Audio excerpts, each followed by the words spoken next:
Hello everyone, we will continue our study today.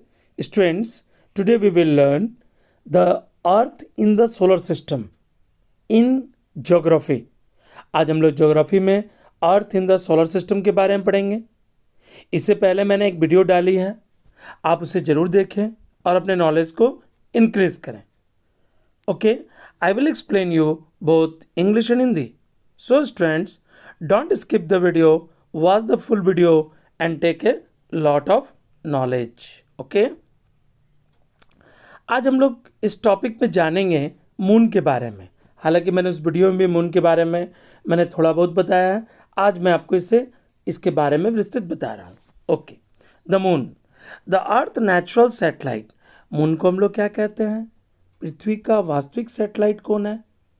Natural satellite कौन है?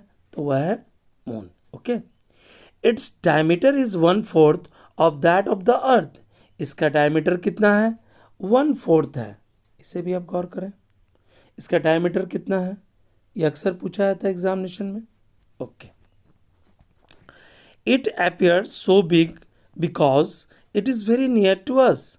देखिए, ये बहुत बड़ा लगता है क्योंकि हमारे नज़दीक है। In fact it is our nearest celestial body. ये खगोलीय पिंड में सबसे नज़दीक खगोलीय पिंड है ये हमारा। कौन? चंद्रमा। ओके, आप समझ रहे हैं? ओके, आज पिक्चर को भी देखें, तस्वीर को दिखाया गया। ओके, हम लोग जानेंगे आगे पॉइंट के बारे में। ओके, इट इज़ अबाउट, यह करीब करीब आप समझें, it is about 3,84,000 kilometre away from the earth. यह पृथ्वी से करीब करीब कितनी दूरी पर है? ओके, इसे भी आप गौर करें, 3,84,000 किलोमीटर दूरी पर है पृथ्वी से। Okay, we can see only one side of the moon. आपको पता है कि हम लोग चंद्रमा के एक ही भाग को देख सकते हैं, one side of the moon. क्यों देख सकते हैं? Because it takes some amount of time to complete one rotation on its axis.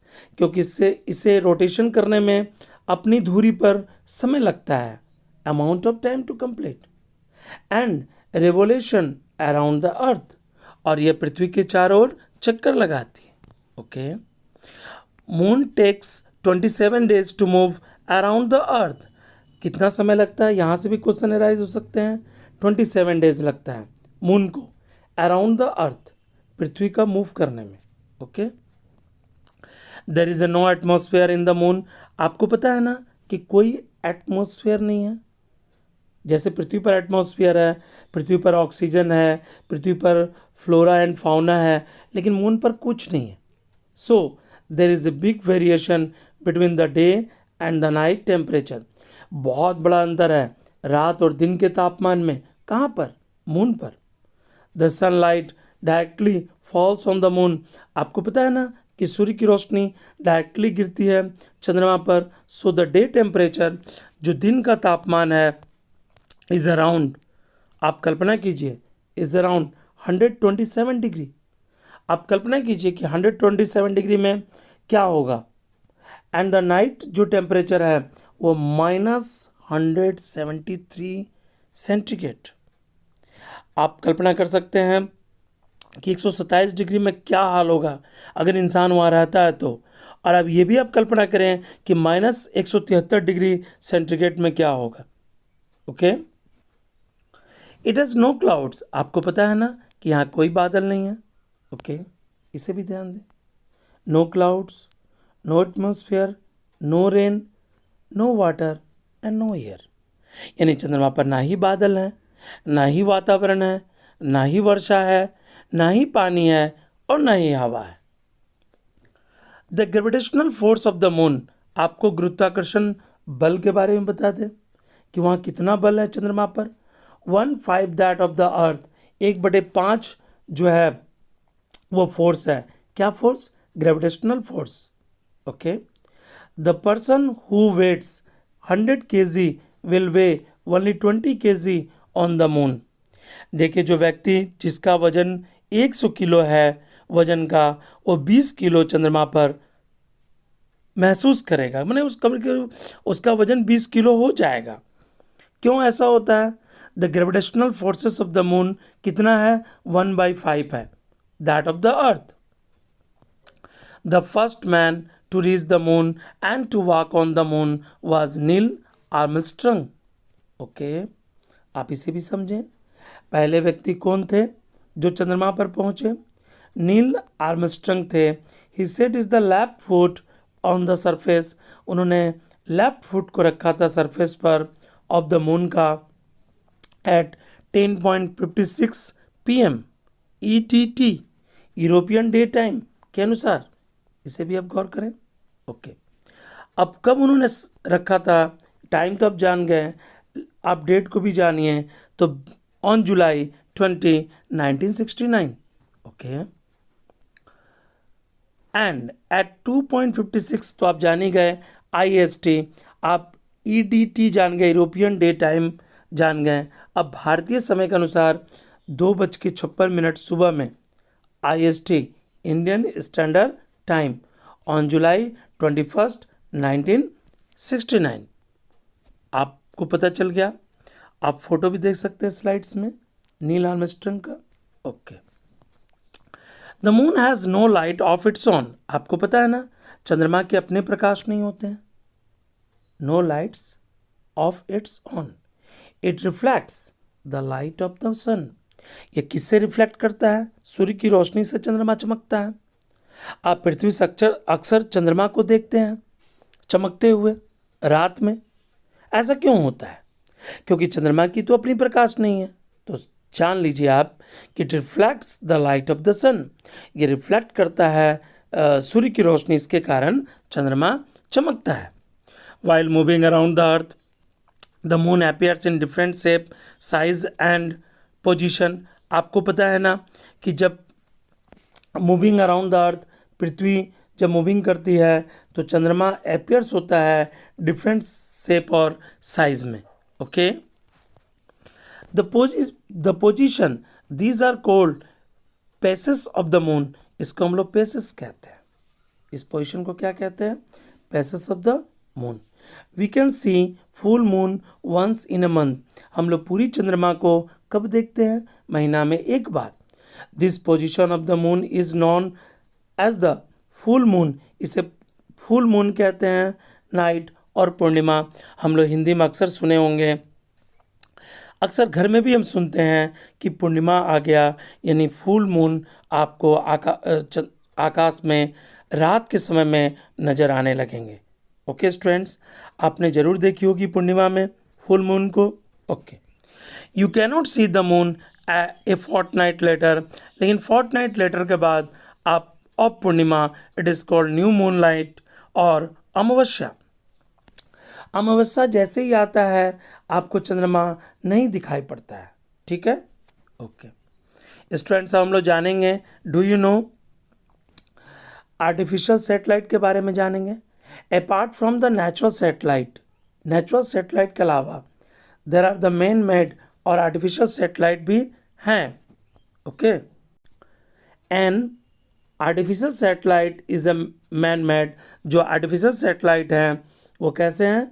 Man made हैं, मशीन के द्वारा बनाए हुए हैं. कंटिन्यूसली रिवॉल्व्स अराउंड द अर्थ, जो पृथ्वी के चक्कर लगाते हैं या दूसरे ग्रहों के भी चक्कर लगाते हैं. Okay, the artificial satellite are those man made object. जो आर्टिफिशियल सैटेलाइट हैं वो मनुष्य के द्वारा बनाए हुए हैं. Okay, which have been placed into the orbit, जिसे कक्षा में रखा गया ऑफ डिफरेंट प्लैनेट्स में. स्पुतनिक फर्स्ट, इसे भी आप गौर करें. Sputnik first was the first artificial satellite launched by the Soviet union.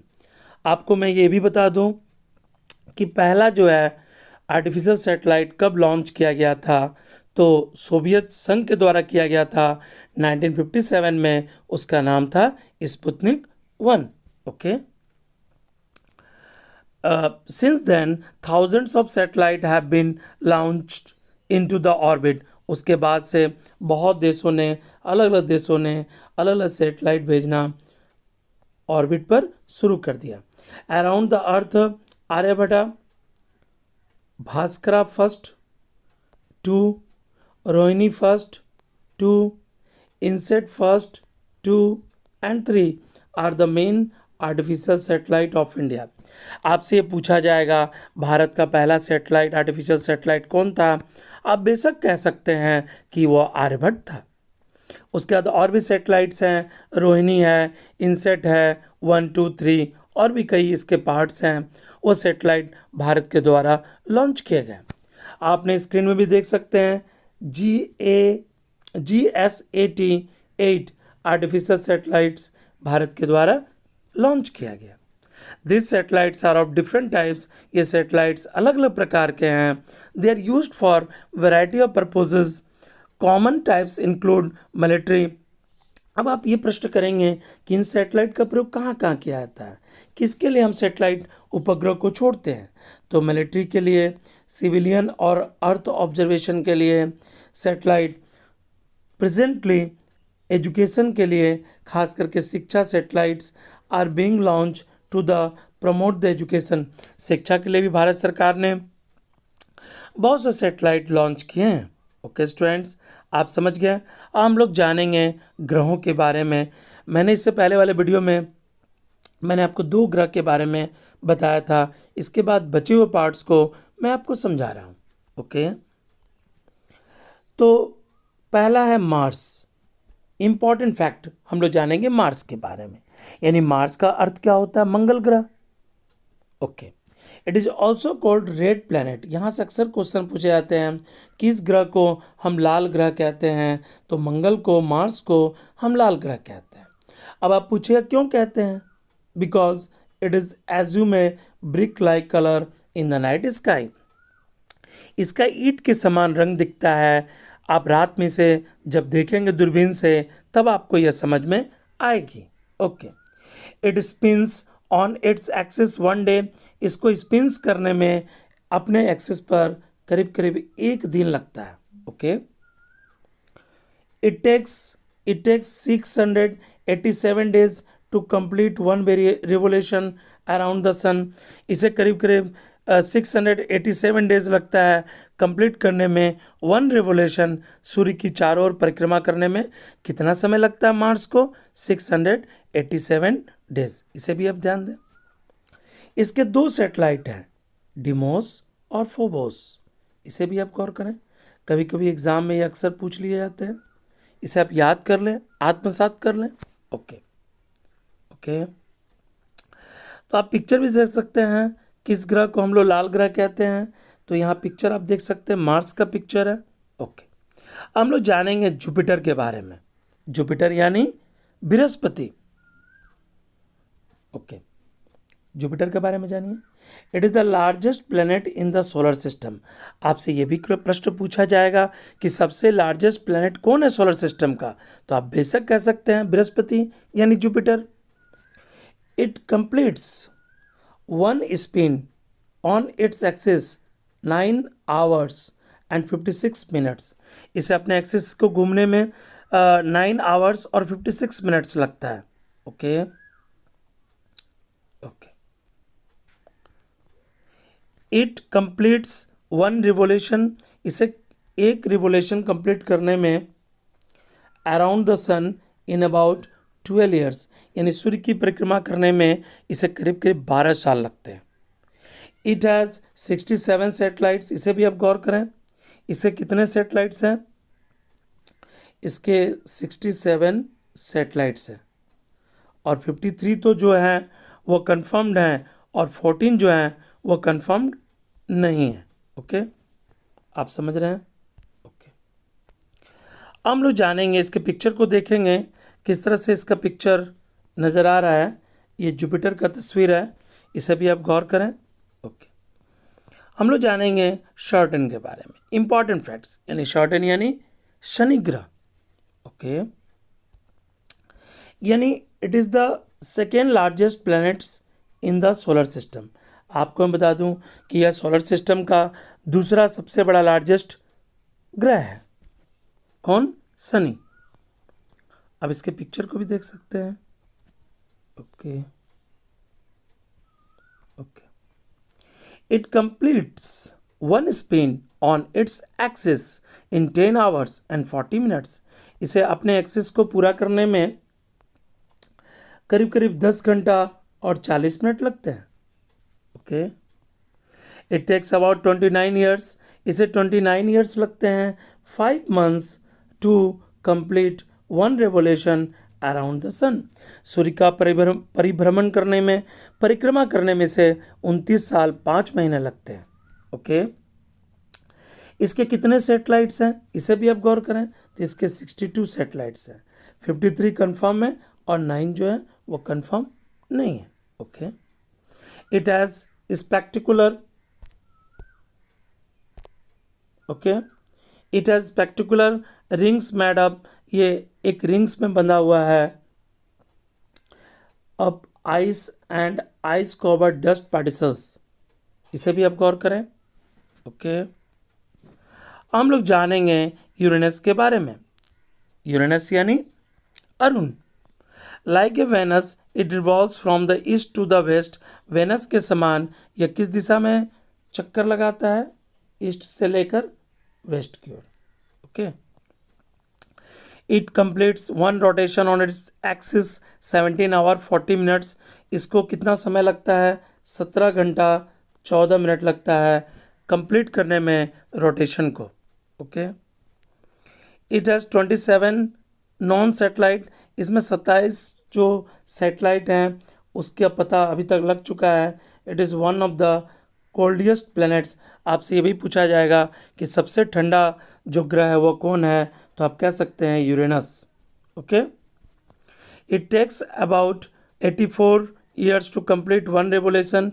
इसमें करीब करीब 84 ईयर्स लगता है इसको 1 रेवोल्यूशन अराउंड द सन, सूर्य का पूरा करने में, सूर्य का परिक्रमण करने में से 84 साल लगते हैं। हम लोग जानेंगे नेपच्यून के बारे में। ओके, नेपच्यून क्या मतलब? वरुण। हिंदी क्या होता है? Varun. It is the farthest planets, ये सबसे दूरी पर ग्रह है हमारे सोलर सिस्टम का, इसे भी आप गौर करें। इट टेक्स 16 आवर्स, इसमें करीब करीब कितना लगते हैं? 16 घंटे लगते हैं और 7 minute to complete 1 rotation on its axis. अपने एक्सिस पर रोटेशन करने में 16 घंटे 7 मिनट लगते हैं। इट हैज़ 14 सैटेलाइट्स, इसके 14 सैटेलाइट्स हैं, इसे भी आप गौर करें। Okay, it takes 164.8 earth years to complete, इसे पृथ्वी का परिक्रमण कह सकते हैं कंप्लीट 1 रेवोल्यूशन, सॉरी यहाँ सूर्य का रेवोल्यूशन करने में इसे 164.8 साल लगता है इसे कंप्लीट करने में। ओके, आप देख सकते हैं नेपच्यून का फोटो। ओके स्टूडेंट्स, आपने ये वीडियो कंप्लीट कर ली। यदि ये वीडियो आपको पसंद आई तो वीडियो को लाइक, शेयर और सब्सक्राइब करना ना भूलें। वीडियो देखने के लिए धन्यवाद।